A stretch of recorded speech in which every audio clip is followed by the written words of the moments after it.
नारद जी से कहते हैं कि जा पर कृपा न करहि पुरारी,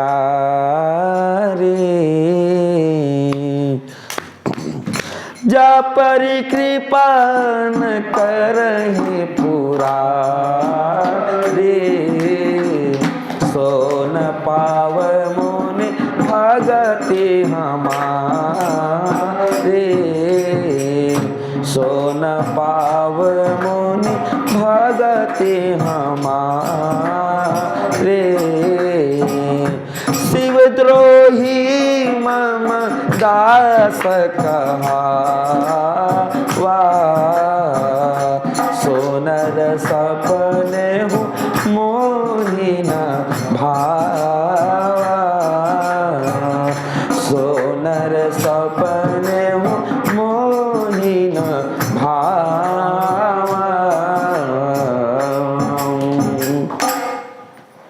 जा पर कृपा न करहि पुरारी, सो न पाओ मुनि भगति हमारी।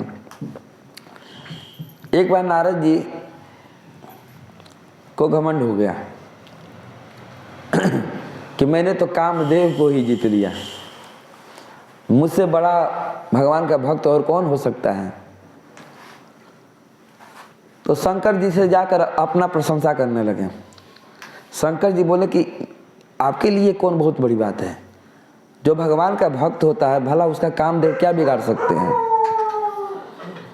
लेकिन जो बात मुझसे आप कह रहे हैं ना, यह बात भगवान नारायण से जाकर के मत कहिएगा, नहीं तो वो अपने भक्तों का अहंकार रहने नहीं देते हैं।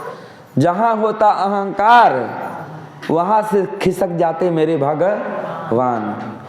भगवान अपने भक्तों का भी अहंकार तोड़ते हैं। लेकिन नारद जी मन में सोचने लगे, गलत गलत विचार आने लगा, क्योंकि नारद जी पढ़े थे शास्त्र में कि वैष्णवा नाम जथा शंभु, भगवान श्री कृष्ण के भक्तों में शिरोमणि हैं भोलेनाथ। तो नारद जी सोचने लगे कि हो न हो शिव जी को मेरी प्रशंसा सुन करके जलन हो रहा है। ये सोच रहे हैं कि कहीं मुझसे भी बड़ा कहीं नारद भक्त न बन जाए, कहीं नारद का नाम न छप जाए, वैष्णवा नाम यथा नारद। इसलिए नारद जी समझ गए, मन में गलत विचार आ गया कि हो ना हो शिव जी मुझसे द्वेष कर रहे हैं, इसीलिए ये कह रहे हैं कि जा करके विष्णु भगवान से अपना प्रशंसा मत करना। नारद जी गए और भगवान विष्णु से अपनी प्रशंसा किया। भगवान ने कहा अच्छा बेटा अभी बताऊंगा तुम कितना महान हो, कितना बड़ा भगत हो। तुम कामदेव को जीते हो ना, अभी कामदेव तुमको परास्त करेंगे। अब भगवान ने एक लीला रचा और उस लीला के द्वारा नारद जी को अहंकार से मुक्त कर दिया। नारद जी भगवान को बहुत बुरा भला कहे हैं। बाद में जाकर जब उनको होश आया, जब भगवान ने अपनी माया को हटाया, माया का पर्दा हटाया, तो नारद जी क्षमा भी मांग रहे हैं भगवान से। तब भगवान कहते हैं कि हे नारद जी, यदि आप अपने भूल का प्रायश्चित करना चाहते हो तो तुम भगवान शिव के नाम का जप करो। ओम नमः शिवाय इस नाम का जप करो, तब जा कर के तुम्हारा पाप दूर हो जाएगा, तुम अपने पाप से मुक्त हो जाओगे, तुम्हारा प्रायश्चित हो जाएगा। और बता रहे हैं कि तुम यदि सोच रहे हो कि शिव जी कोई साधारण पुरुष हैं, शिव जी कोई साधारण पुरुष नहीं है। जगदात्मा प्राणपति रामा, नहीं जगत, यह जगत के आत्मा हैं, प्राणों के पति हैं। शिव जी सबके हितैषी हैं। शिव जी से जो द्रोह करता है, भगवान राम कहते हैं कि शिव द्रोही मम दास कहावा। नारद से कह रहे हैं कि शिव द्रोही मम दास कहावा, सो नर सपने हूँ मोहिना भावा। जो भगवान शिव से द्रोह करता है वह मुझे सपने में भी अच्छा नहीं लगता है। मैं उससे प्रेम नहीं करता हूँ, घृणा करता हूँ। और जब तक शिव जी कृपा नहीं करेंगे किसी व्यक्ति पर तो उसको मेरा प्रेम नहीं प्राप्त हो सकता है, मेरी भक्ति नहीं मिल सकती है। यदि मेरा भक्त बनना है तो शिव जी को प्रसन्न करो। बोलिए राधे राधे। तो आइए आज हम उसी भगवान शिव की कथा श्रवण करें। एक बार की बात है, ब्रह्मा जी की सभा में मीटिंग चल रहा था। एक बहुत बड़ा यज्ञ करना था, उसी के विषय में मीटिंग चल रहा था। वहाँ ब्रह्मा जी भी थे, भगवान शिव जी भी थे, भगवान विष्णु भी थे, इंद्र आदि देवता थे, किन्नर थे, गंधर्व थे। पर एक अभी दक्ष प्रजापति वहाँ विद्यमान नहीं था, जो शंकर जी का ससुर लगता है। बोलिए राधे राधे। शंकर जी के ससुर का क्या नाम है? दक्ष। अब ब्रह्मा जी ने दक्ष प्रजापति को प्रजापतियों का नायक बना दिया था, राजा। तो दक्ष प्रजापति सोचता है कि अभी मैं नहीं जाऊंगा। कब जाऊंगा? जब पूरा भीड़ इकट्ठा हो जाएगा ब्रह्मा जी के सभा में, तब जाऊंगा। तब जाने से क्या होगा कि जब वहां मैं पहुंचूंगा ना, तो सब लोग अपने स्थान से खड़े हो जाएंगे, बोलेंगे बोले राजा दक्ष जी महाराज की। उसको वो देहात्मा था, देहाभिमानी था, देह के प्रति उसको अभिमान था, अपने आप को बहुत बड़ा समझता था, महान समझता था। इसलिए दक्ष प्रजापति का पदार्पण तो हुआ, लेकिन बाद में तो दक्ष प्रजापति जैसे ही उस सभा में आए तो सभासद में जितने भी लोग थे सब लोग खड़े हो गए, केवल 2 लोग को छोड़ करके। किसको किसको किसको किसको?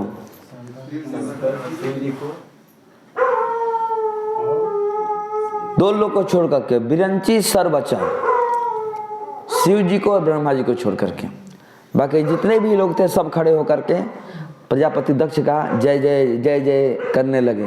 बोले प्रजापति दक्ष जी महाराज की। प्रजापति देख रहा है बड़ा ध्यान से कि सब तो मेरी जय जयकारी कर रहे हैं, लेकिन 2 लोग नहीं कर रहे हैं, एक तो पिताजी और एक दामाद जी।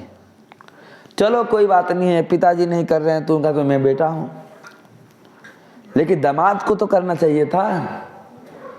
अब जरा सोचिए कि इतनी भीड़ है, इतनी भीड़ में यदि दामाद जी ससुर जी को प्रणाम नहीं किए तो क्या बिगड़ गया?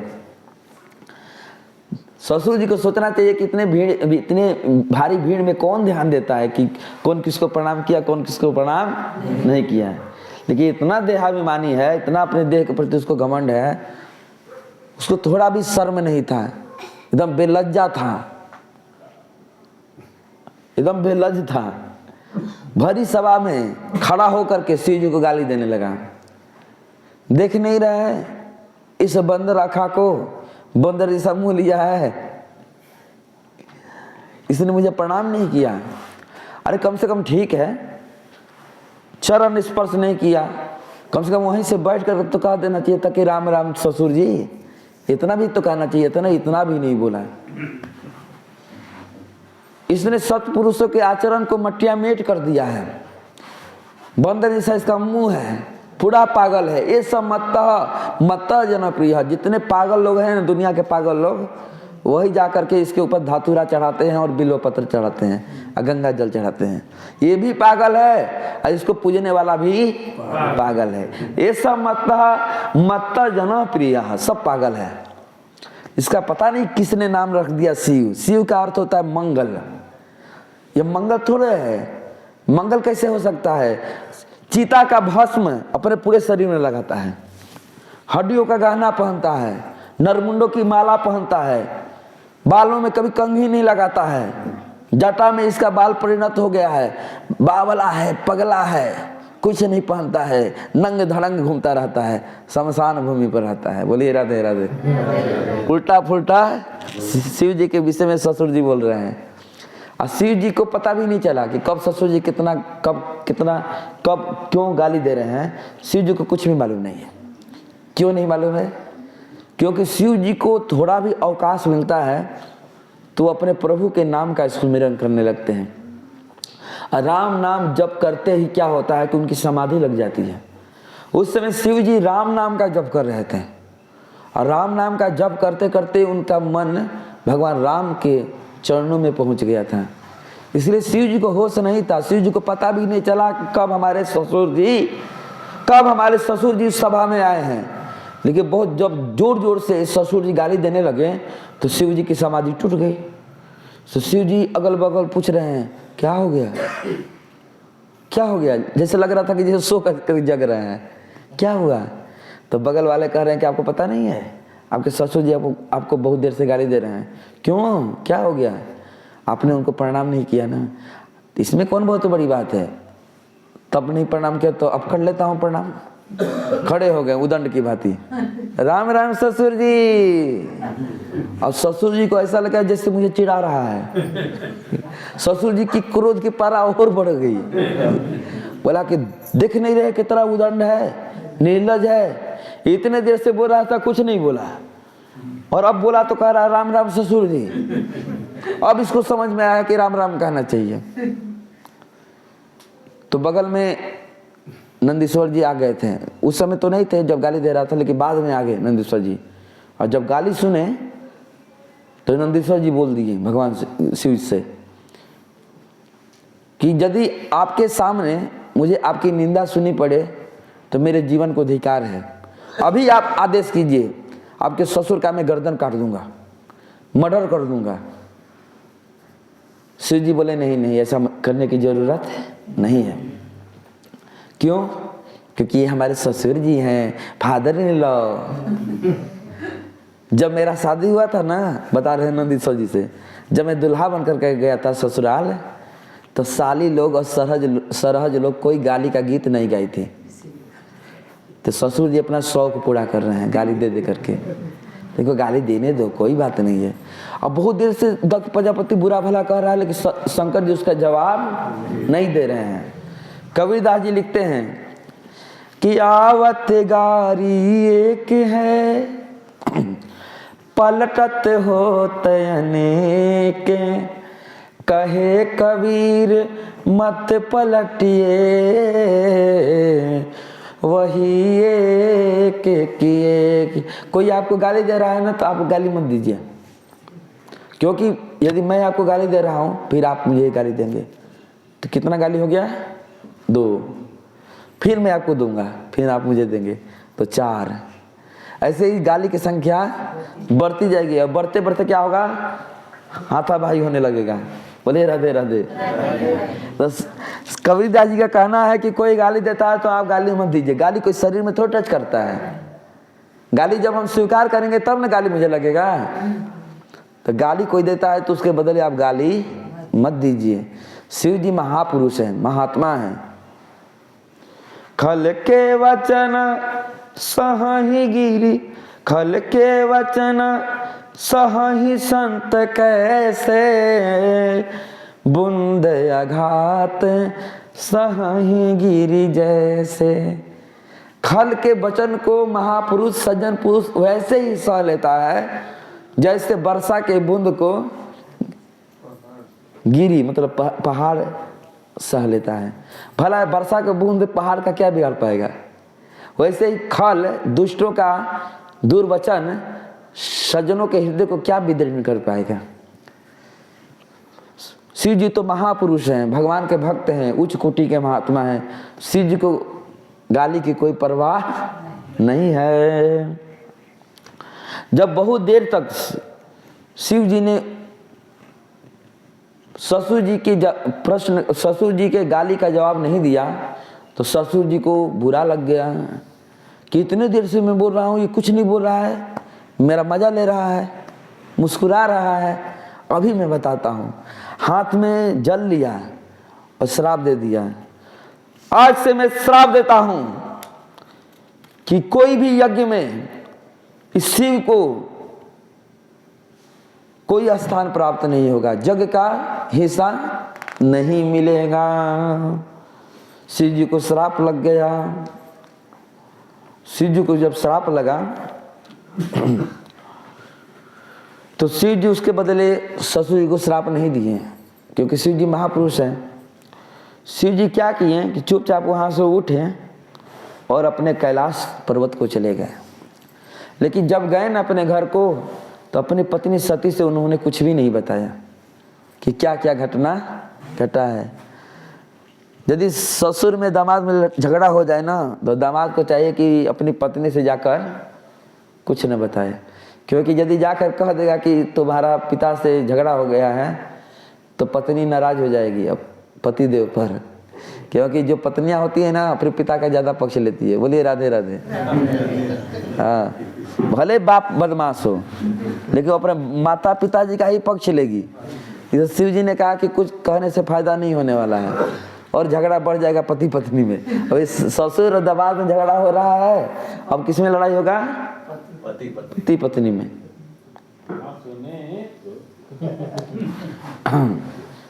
जब दक्ष प्रजापति गाली दे रहा था भगवान शिव को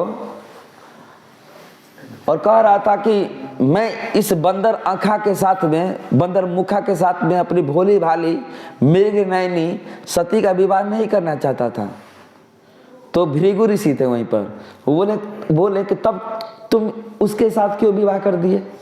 जब तुमको पता है कि शिव पागल है तो पागल के साथ क्या फिर कोई बेटी भी आएगा? तुमने ऐसा क्यों किया? तो कहता है दक्ष प्रजापति, चोदिते परमेष्ठिना, मैंने पिताजी ब्रह्मा जी के बहकावे में आकर के मैंने ऐसा गलत कार्य कर दिया। ब्रह्मा जी कौन है? दक्ष प्रजापति के पिताजी। तो पिताजी के बहकावे में आकर के मैंने बेटी का विवाह इस पागल के साथ कर दिया।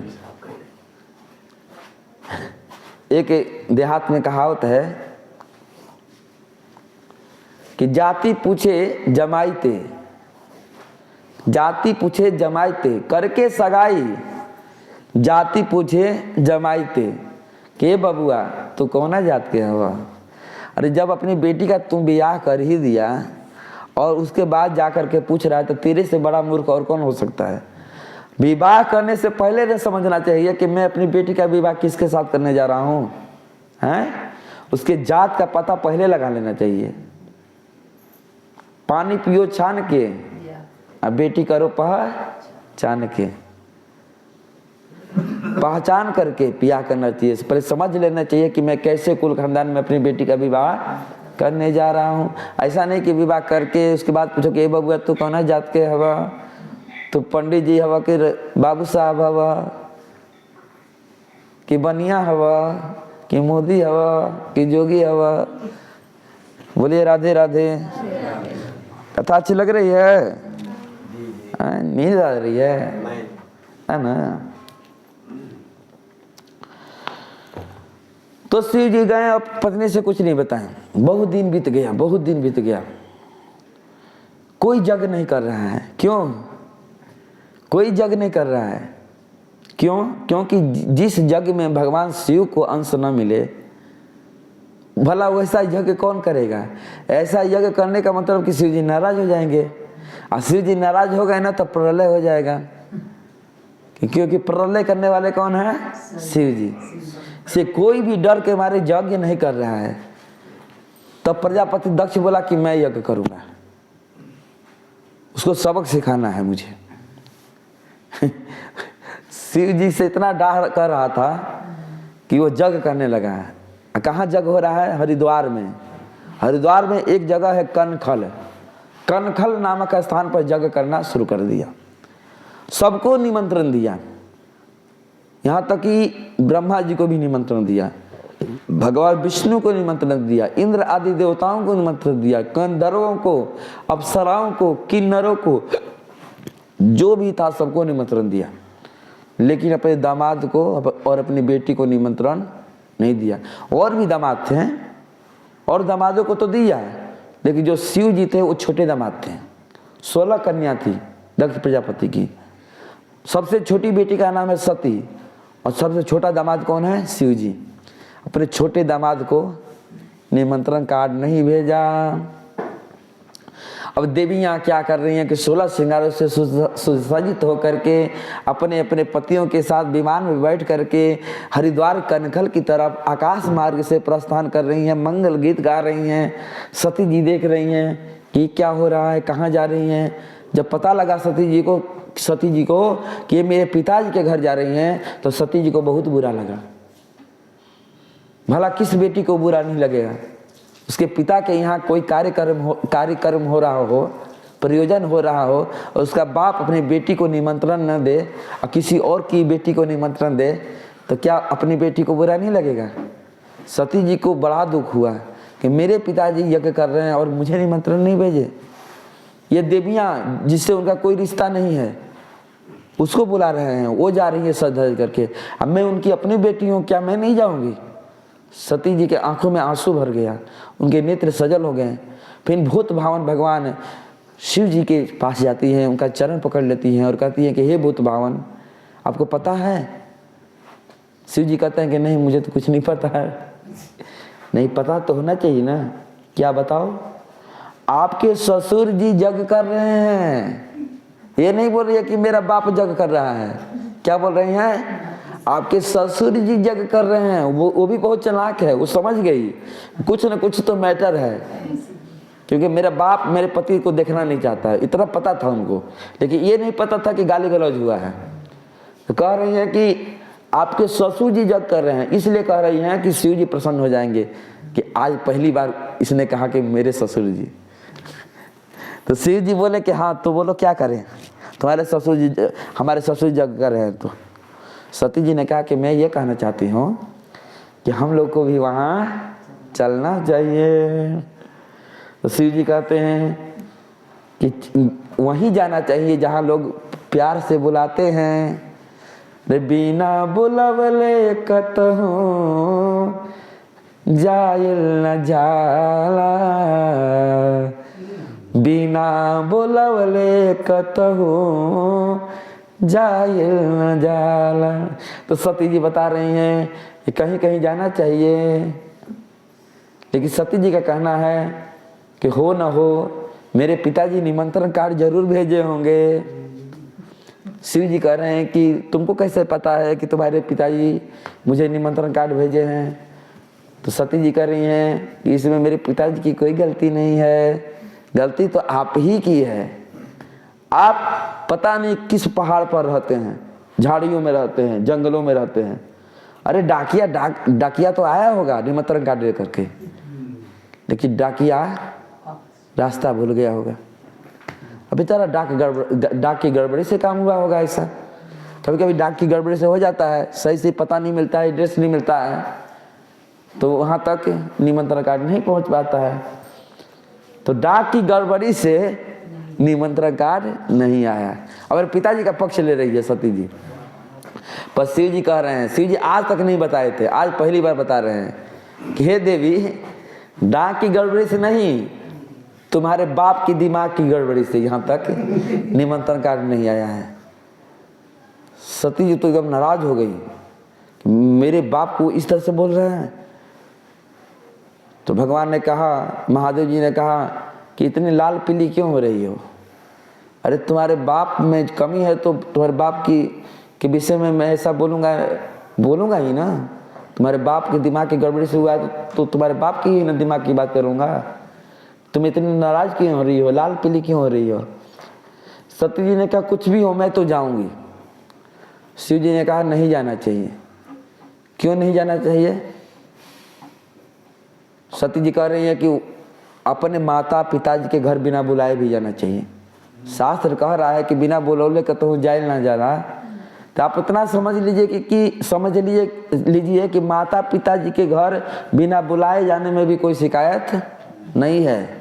गुरु के घर बिना बुलाए जाना चाहिए। कहीं श्रीमद् भागवत की कथा हो रही हो, वहाँ कोई नहीं बुलाया है तो भी जाना चाहिए, क्योंकि भगवान का घर है। वो किसका घर है? भगवान का घर है। तिवारी जी का घर नहीं है। इस समय किसका घर है? भगवान का घर है। भगवान के घर, गुरु के घर